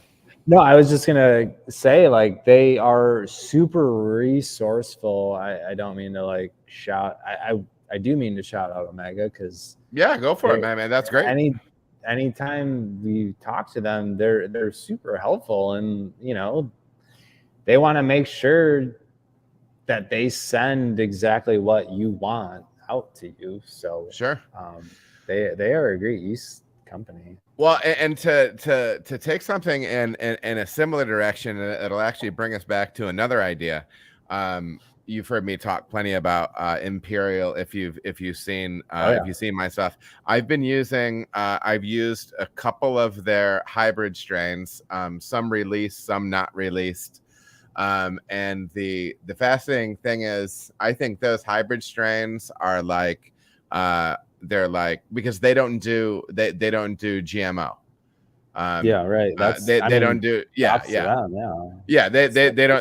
GMO, and so they've been doing essentially Kvike London 3 hybrids, and the one of the strains that I used, they were talking about how small the cells are, and so like when I harvest, because I repitch, they're like, listen, you're not gonna get the slurry you're gonna think, but you do, but you just won't know till you get under a scope, because they were saying that the size of the cells, they're saying the size of the cells are so much smaller than what I'm used to dealing with. So what would the yeast come out look like a slurry versus just a smaller slurry, so less volume of slurry, but the cell count is still high. And so when you said telling the difference in the cells, I'm actually wondering, is you could potentially do that Kvike have, I mean, not functionally really be able to count them out, but that might actually be somewhat of a thing. Because at least the one hybrid strain that I used from them, cell size was something that was different. What was the hybrid? I think it was between Voss and L3 London 3. And then I think they called it, what was it? It wasn't Capri. I think at the time it was called I7. Maybe it wasn't I7. It was something, but it was an unreleased strain from them. That sounds fun. But anyways, I would encourage you. I would, because you guys do so many yeast forward things. I would encourage you to hit them up about the hybrid stuff they're using, and potentially some unreleased stuff. All they want is data points, typically. And I need to get with them. I need to get with them, because we were having some conversations about me doing some trial work with them again. I've had great conversations with. Is her name Nina or? Oh, Nina! Of course, you had great conversations with Nina. She with is her and a couple other people there at like the NBA. They're at the Michigan conference, and so Nina. Yeah, Nina is a wellspring of virtue, knowledge. I don't know what else I'm gonna say. But no, dude, she's the real deal. We actually I had dinner with her and Mike, my sales rep at Imperial now, the two of them, and just really good people, dude. But they're doing some cool stuff on the hybrid side, so put that in the back of your brain. But yeah, so we already talked. So we talked yeast blends a little bit. We already talked Phantasm, process aids. Increasingly, I keep Whirlflock out of those beers that I'm doing that I want to have hazen anyways. I don't know about you. You decrease Whirlflock but keep Biofine. Like I do the opposite. So I'll I've done both. Maintain Whirlflock because I just don't want all that. I hear shit you. Going I hear into the you. Fermenter, but I hear you. But I've tried to do it all with the exception of not getting into advanced hop oils and stuff like that. Yeah. I mean, I have done cryo, but you know, like I've had enough cryo in my Whirlpool that my wurt's grain going into the fermenter, and there's no way in hell that you can repitch that stuff or anything like that. You know, yeah. So, but no, that's the one thing. That's the one thing. That's super interesting. We have brewed a ton of thiol beers, and I have never put Biofine in any single one of them. Yeah, find them out. Try 100 mils. Try 100 mils per barrel. Try 100 mils per barrel. That is like our typical. That's your typical? Okay. And I mean, maybe go on the lower side though, because I am a strong believer. I feel like I had to use less Biofine in Michigan. I feel like I had to up my Biofine usage when I came down here. I mean, this is a whole other conversation, but like water, do you think water has anything to do with I think so. Definitely. 100%. Yeah. Because I mean, we're actually using less than that per barrel. Oh, that's right. You're You've got a whole, you're all RO built back. Yeah. You're all RO built back. I mean, some of our beers are mineral heavy, but sure. When we want them to be hazy, they're mineral heavy in a certain way for sure. Sure. Now, this is the kind of the wrap-up thing that I want to discuss as far as this whole thiol thing, and I think you have, and I think you got into this space ahead of me. So it was before I was exposed to the beer again. The hibiscus beer is called what, Chris? Coastal Break. Coastal Break. Yeah. And so beautiful little summery hibiscus beer, pinkish to red, and has some of that nice thiol character in there. Interesting beer. I remember when I was having a conversation with Eric, the head of brewing ops at Saucy, and he's one of those guys that's like the real creative type. Like, because I mean, we all kind of slide all over that process spectrum, right? Like what types of brewers we are. He's definitely a creative guy, and he was saying to me like, all right, so let's just bring me creative ideas, and that wasn't clicking in my head, and I was starting to be like, oh no, I'm not going to be able to, this guy's my boss, I want I want to start talking to him about some things that he might find creative.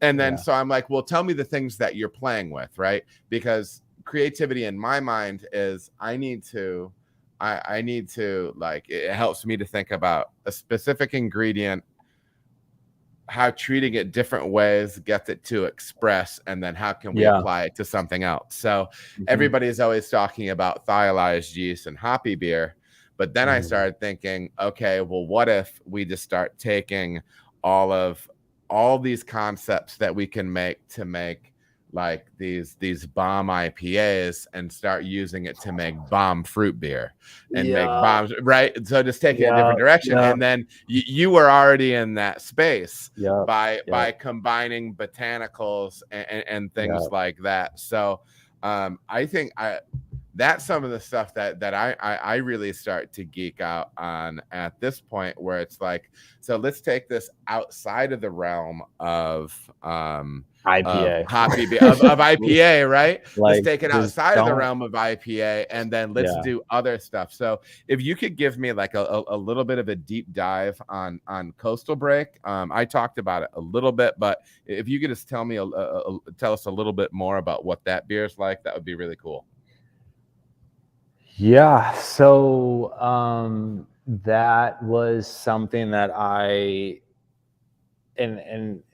credit you, Adam, for a lot of my process with the hibiscus on that, because I had been using hibiscus before at Crankers with you, and then I came here and made a saison with hibiscus, and it was all on the boil all the time, and then you had talked to me about adding on the cold side, and that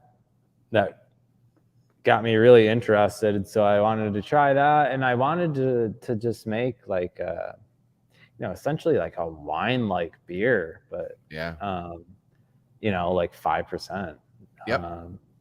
So yeah, and that was the first time I had used Omega's Star Party, so their Chico strain.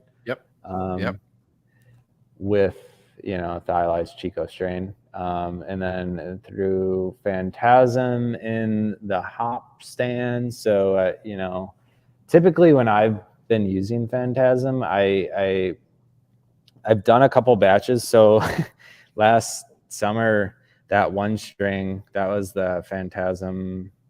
That was the first IPA we kind of put into production, in a sense, of like a thiol IPA. And we brewed like 100 barrels of it last summer. And so like a couple batches, I just experimented myself and just decided to like add the Phantasm at whirlpool temperature versus like a hop stand temperature.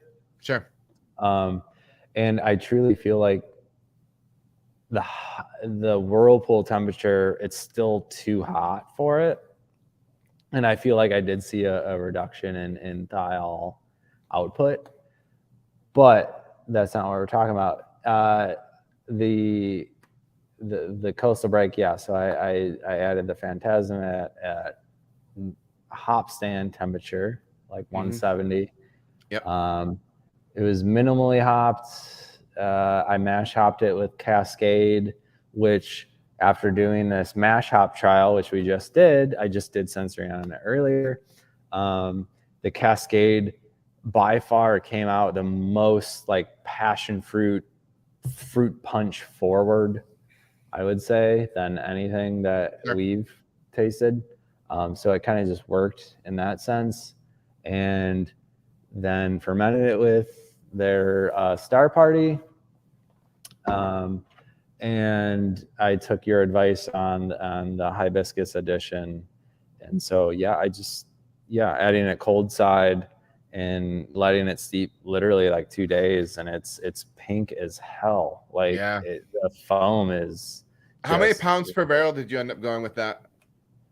Were you saying 2 or 3? Because I probably went like 3.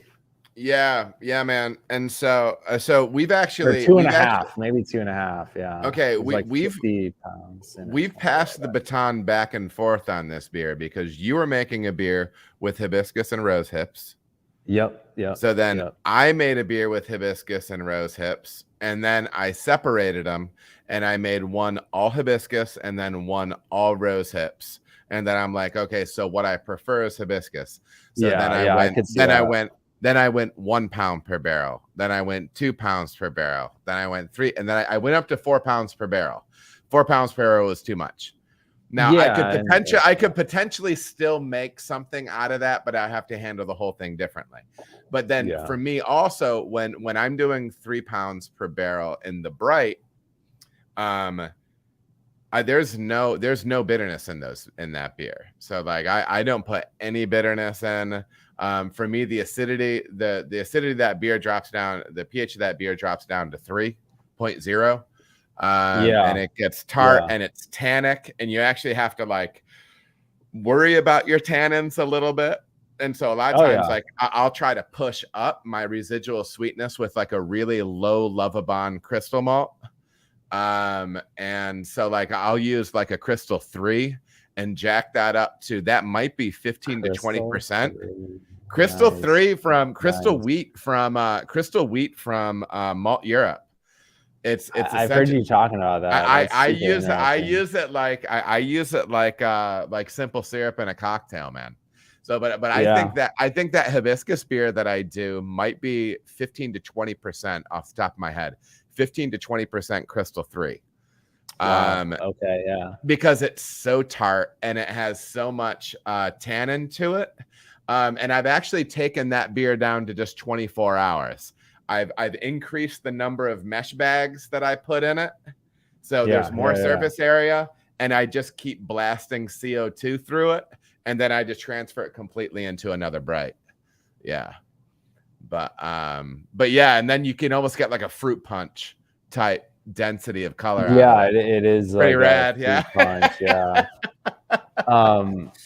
Yeah, it was interesting. I brewed 2 batches of that this summer, and I did the same thing every time, but one batch I ended up getting less yield on for whatever reason, or maybe it was the tank. Okay. Too. But it was like a barrel or 2 less than the first batch, and I added the same amount of hibiscus, and that second batch came out so much more like tea-like, like astringent tea. Yeah. Well, I mean, it is tea, right? It is tea. Yeah. It's So I have a lot of work to do with that beer. It's a really fun one that I enjoyed writing and making, and I think there's some fine details that need to be nailed out on that one. That's always the way it is. But I think big picture is like, so what do we like if I had to start making another iteration of this raspberry beer, of this hibiscus beer, I would just be finding a way of okay, can I make this massive, because I want to find the ceiling on it, right? So like, can I make this massive hibiscus raspberry thing? Like that's but then I'd really have to manage pH, but that's a whole separate thing. Yeah, right. But I do like the idea of pulling these newer elements out of something and trying it with other stuff. And this is not quite the same concept of what we were talking, but I was seeing that them who was it, a Faction out in I think outside Oakland, they're making tons of lager, and they're just using they're using modern, they're making Helles, but it's Helles with frickin' Citra or whatever.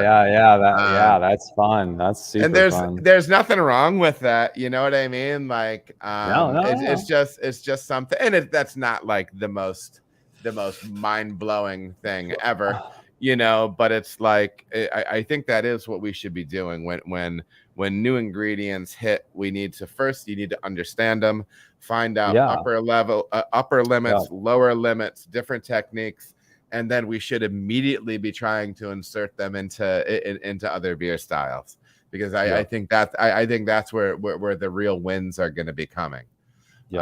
So I mean, not to keep this going too long, but we've done we took some of our winter. We do a cherry rye Belgian double. Okay. And we ordered a pitch from Omega, half of our preferred Belgian strain and half, I want to say it was Helio Gazer, one of the, Okay. the Thiolized strain, and just ran with it and added a bunch of cherry and fermentation and whatnot, and it was pretty weird. It was really weird. Yeah. Yeah. But it's fun to think about the exploration. And my true, I have an idea that I'm not going to share with the public yet, and hopefully maybe once I make it and it tastes awesome, then I'll share it. But another idea I have is like saisons or farmhouse beers, like, just throwing in some tropical aspect to that, it'd probably make a really nice summer beer. It's super sure. dry with some passion fruit aspect to it. Yeah. I think that could be a killer beer. Yeah, absolutely. And I don't know if you wanted to talk about this, but I've done some like secondary ferments on thiolized beer. So like Brett, if we want to get into that. Yeah. So give me the outlook on that. So you are completely fermenting a beer out and then adding it and then adding Brett to it. Yeah. So I've done that once or twice so far. And what strains of Brett are you using when you do that? So there is one blend and there was one that was a Brett Brux. So I'll just say it straight up. The strain that I liked the most was Omega's Brett, or like the Northwest Farmhouse Ale. Okay. It's a Brett strain that they got from somebody's brewery out in the Northwest, but it just produces like in the description it says white wine, and yep. So that's why I chose that, and I did that so I took some of this thiol heavy IPA from this summer, and I took some of that and put it in a 30-use wine barrel that I had, and pitched that in there, and within 4 months it's just tasting like straight white grape juice with like guava and like the craziest. And it's on tap now, so if you're in Michigan, come try it, because that yeah, man, it's interesting, and I do think we're really at a very very early stage of understanding what all this stuff is going to do. I remember I always mention Andy and Bill down at Linwood, but Andy makes this saison called Osomalo.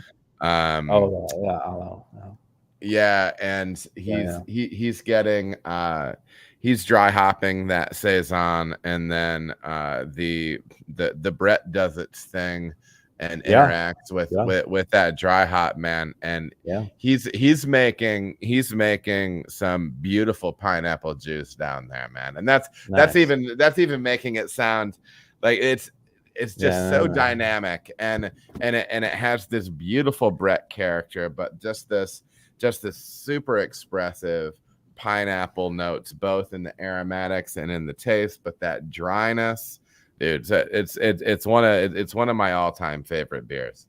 Don't tell him I complimented him. I will say, from our experience here, providing Brett strains with enzymes that are present in hops does really cool things. For sure.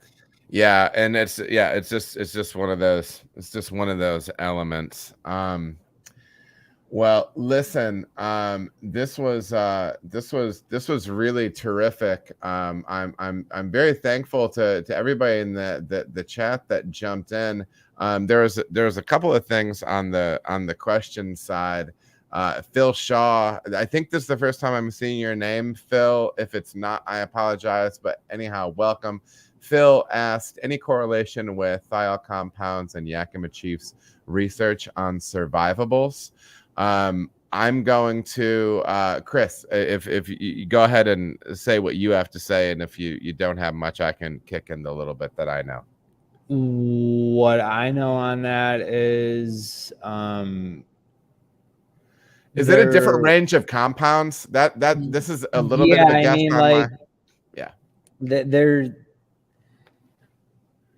Because typically when we're talking the big survivables hops are Idaho 7, Citra, Mosaic, Centennial, yep, some stuff like that. But then we're not talking like, you don't see saws on that list, you don't see middle fruit, things like that. We're talking different compounds. Yeah. Absolutely. I think, you know, if that hop fits in both of those categories, then that's a really great thing if you want to do a thiol beer, because you know survivables is talking about like compounds that are less volatile, I guess, in a sense, so they're not going to be blown off in the boil or in fermentation. So and then Short Circuited asked when we were talking about those hop varietals, Cascade, Saws, Hallertau, middle fruit, and then you also mentioned Calypso. But for you, you were not as crazy about the Calypso that you used in process. No, from this one trial that I've done. Yeah. We're not saying it's gospel, but yeah. I did not enjoy the Calypso as much. That being said, I just brewed a cold IPA yesterday with a thiolized lager strain, and I put a bunch of Cascade and Calypso in it. So find out, curious baby. to see. Find out, baby. Find out, baby. Yeah. And let me see. Yeah, I mean, my big advice on all this stuff, you guys, is first of all, in your podcast feed, do everything you can do to listen to anything that Dr. Laura Burns has done on this topic. Just tons and tons of great stuff. Interesting woman to listen to. So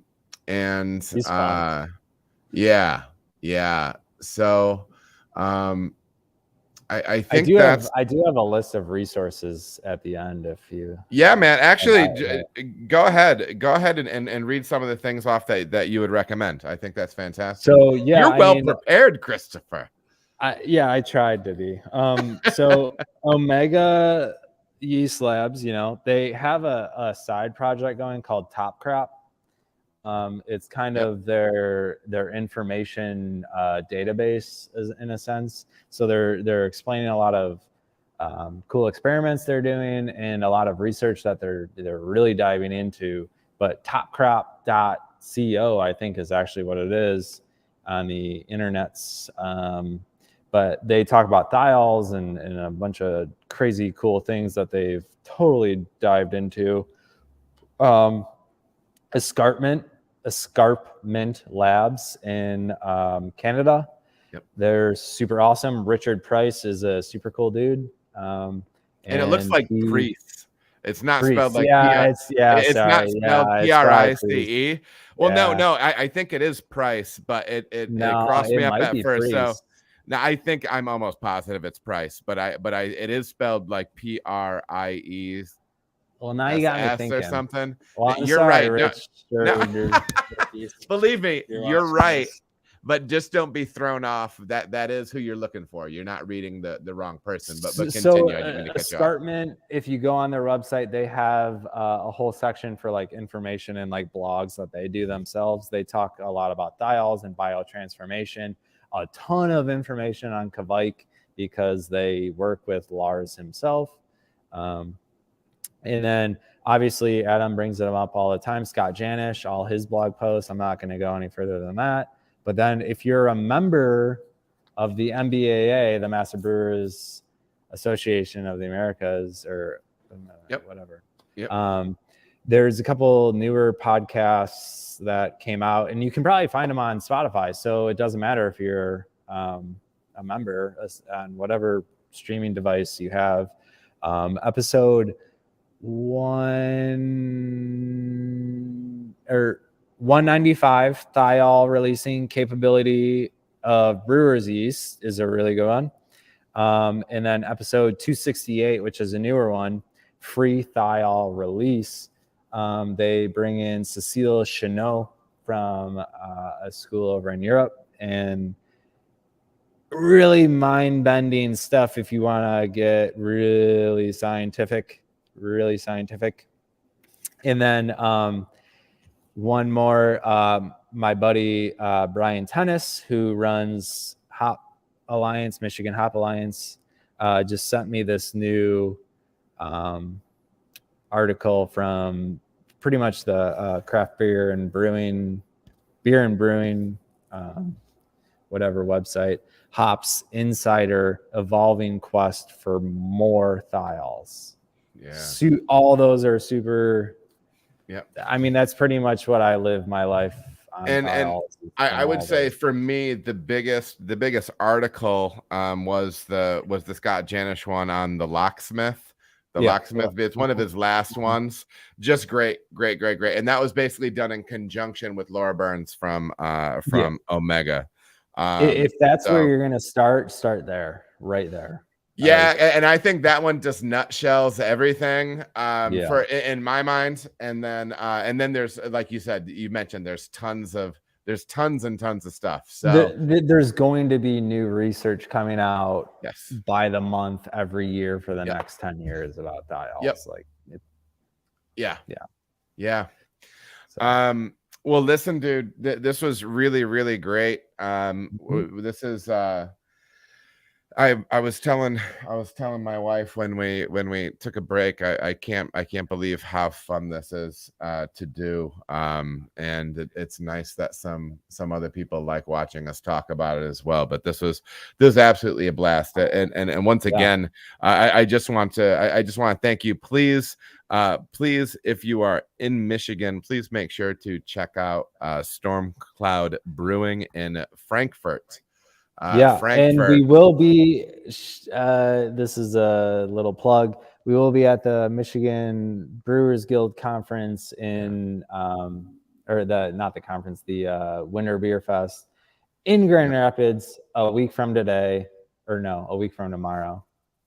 I will have 3 different variations of thiol beers on, one being that Brett thiol beer, one being an all Michigan ingredient thiol beer, which is a kind of blow your face off with thiols because local ingredients can do that with thiols. And one is a blended yeast thiol beer. So if you want to talk thiols or beer or Belgian beer or whatever, stop by the booth. Absolutely, man.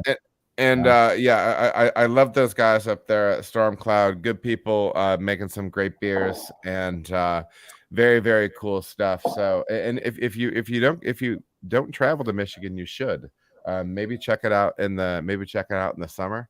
But some beautiful areas. Some beautiful area up there.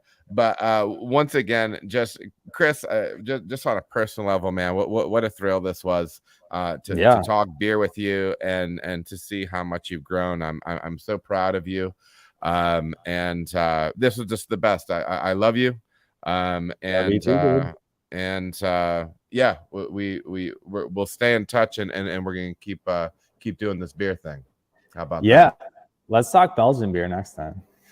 Yeah, no, I'd be all for it. I'd be all Yeah. for it. I'd be all Yeah. for it. I do think Cool. that's one of those. Yeah, we should have a conversation about that. So, Cool. but yeah, man. Well, listen, it was so much fun. Thanks to Yeah. everybody in the chat. Hopefully, everybody has a great night, and I will see you in a couple of weeks. Probably first Friday of March will be the Q&A. So get yourself in there, and we'll have a good time. But until then, have a great night, everybody.